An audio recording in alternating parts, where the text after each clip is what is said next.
The man's front door had never looked more inviting. Rain poured down in massive sheets, and he had the luck of stumbling about it right before he commuted home. As he fumbled for his keys, he was thinking about his wife and new child.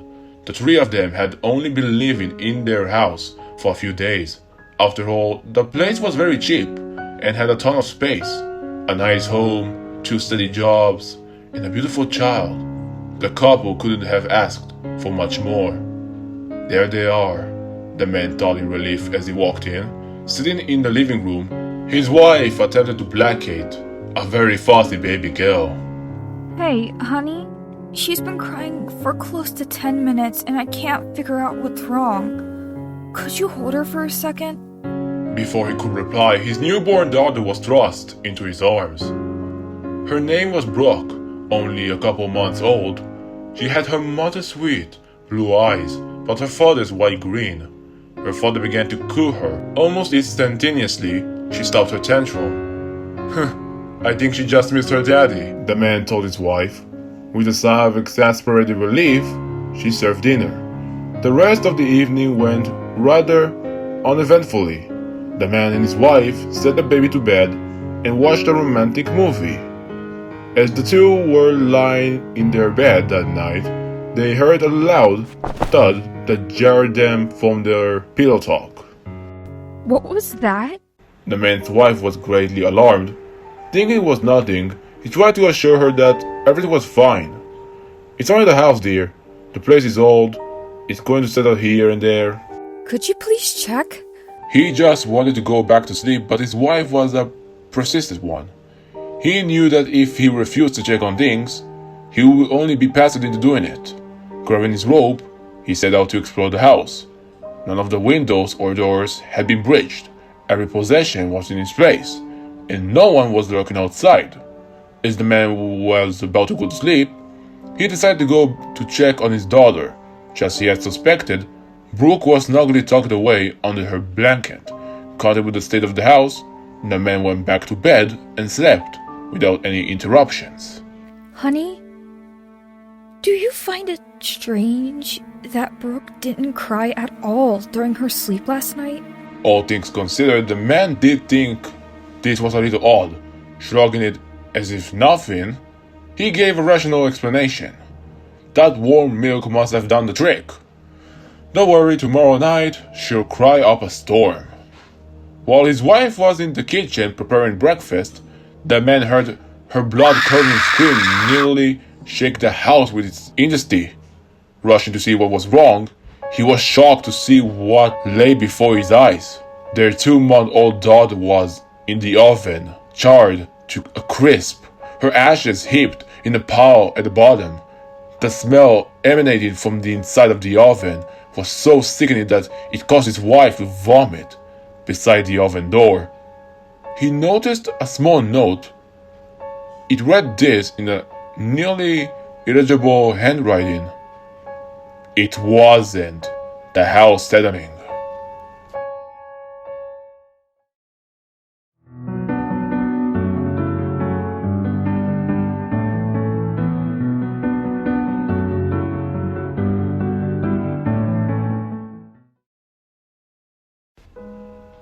There was a very famous author named David who had written quite a few best-selling horror novels.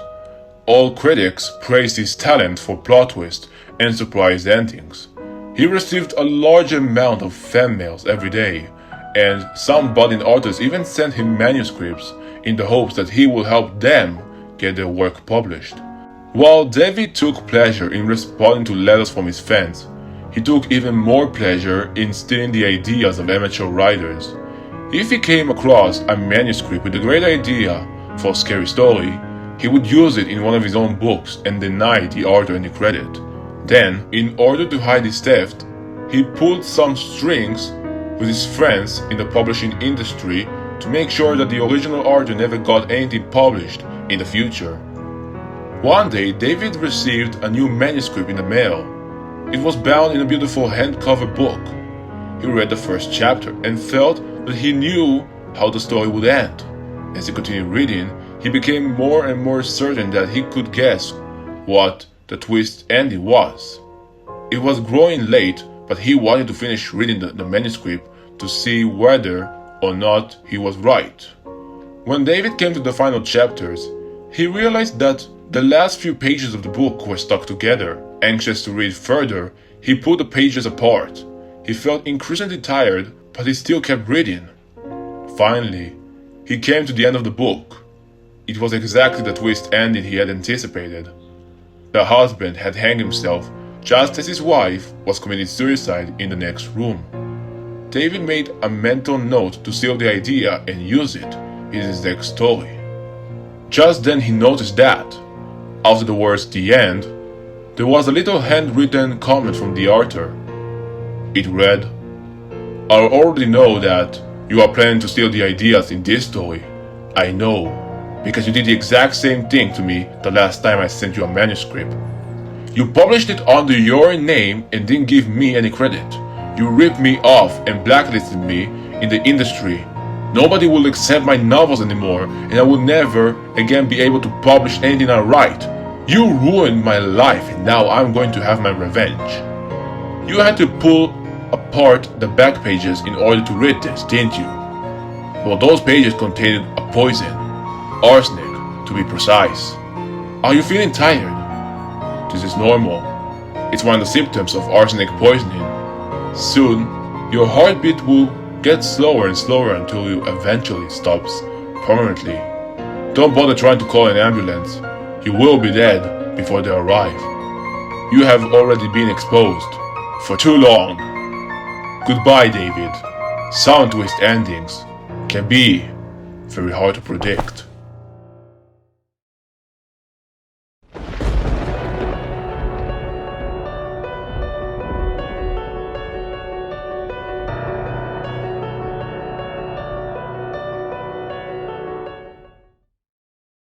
One Saturday evening, there were 3 boys arrested when an elderly person saw them enter an abandoned electric power station. According to the 3 boys, Jen V, Carl F, and Lucius N, there was a 4th boy in the group, but their friend must have gone lost within the power station. They told the officer before they lost their friend Mark. He mentioned seeing a girl in a yellow hood as well in there. After the police investigated the place, they found the gruesome mutilated body of Mark. He died from blood loss due to his throat being cut open, told one officer. Pieces of his skin were missing, also one eye. Police didn't find any clues that could show who actually committed the murder. However, the 3 teenagers are the top suspects. 4 hooded teenager boys met in front of an old abandoned power station. They had agreed to meet there a day before because one of the boys, whose name was Lucius, wanted to explore. Tough for their age, they weren't really afraid of the idea. "We should totally check this place out, maybe it's haunted," Lucius has exclaimed. "Everything that's abandoned is haunted to you," said Mark, rolling his eyes at the other's remark. "So, your head is haunted too, Marky?" He was sniggering while Mark was punching his shoulder. The 4 teens entered the cryptic building through a somewhat concealed crack in the wall Lucius had found days ago, each of them ignoring the sign that read, "Warning, do not enter," as the rest area. The place smelled slightly metallic beneath the stench of dust. The walls were dirty and bits were peeling from the damage, done by rust and rain. They could barely see the rats running around. For the power station had no windows, it was pitch black within the foot of their faces. Only the cracks in the walls and ceiling let them some light inside. The boys found themselves more than glad that they had at least their phones, which produced enough light for sight. Absorbed in their wandering around and looking at things, the boys came to a room with an electric reactor. The machinery was lying in a puddle of water on the ground that had formed because of the rain the previous day.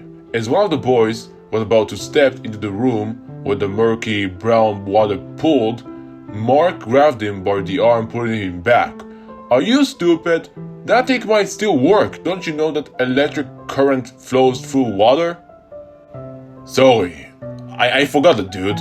Carl grabbed the back of his head awkwardly, looking at his companions. As he did, Lucius peered behind him into the room again curiously. "I think we should leave now. If someone knows that we have been here, we could get in trouble." His sentence was cut by Mark's shrill scream. He and the other two boys shook as Jen covered Mark's mouth. "What the fuck, did you want someone to hear us?"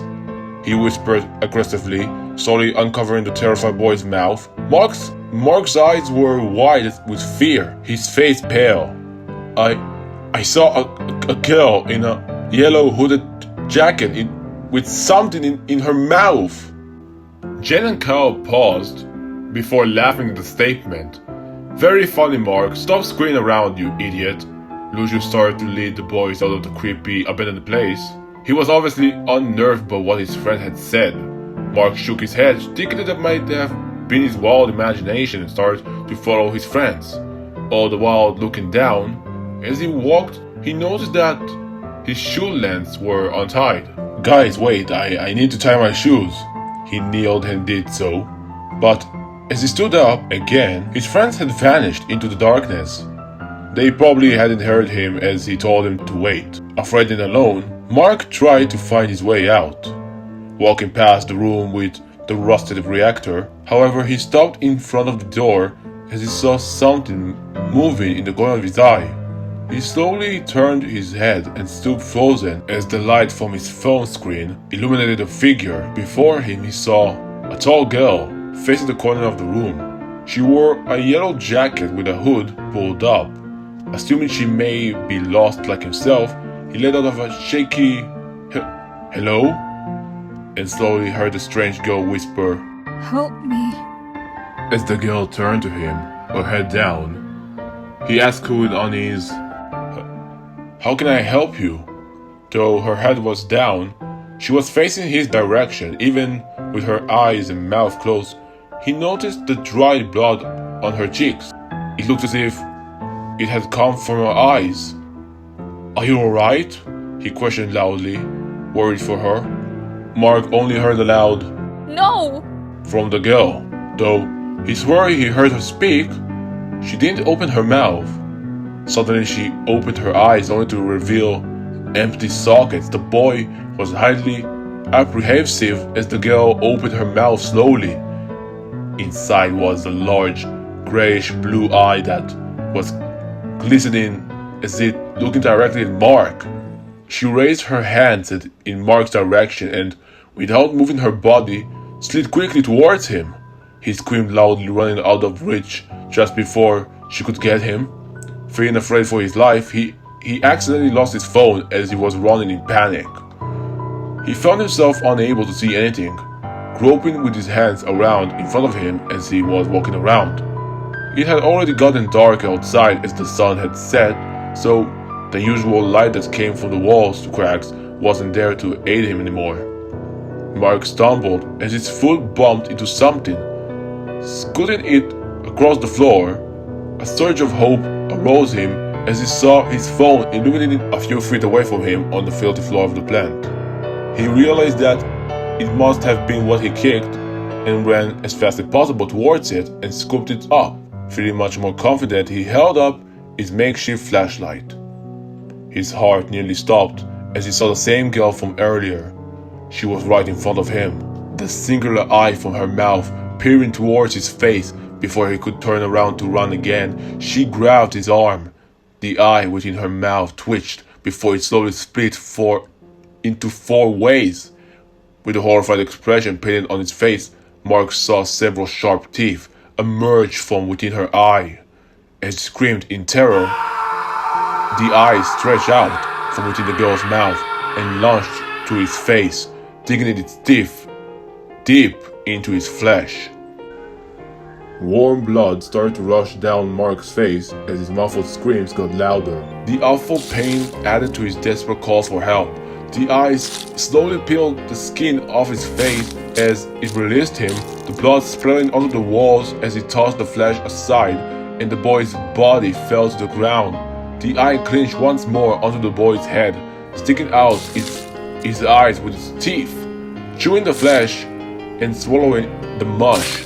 When it finished, he reached Relic once more before it bit harshly into Mark's neck, ripping an eternity of the boy's throat, and it let him bleed out. As the boy took his last breath and died, the eye unlatched from Mark's throat, closed itself, and retreated back into the ghost girl's mouth. But at the time his friends came looking for him the next day, the girl disappeared.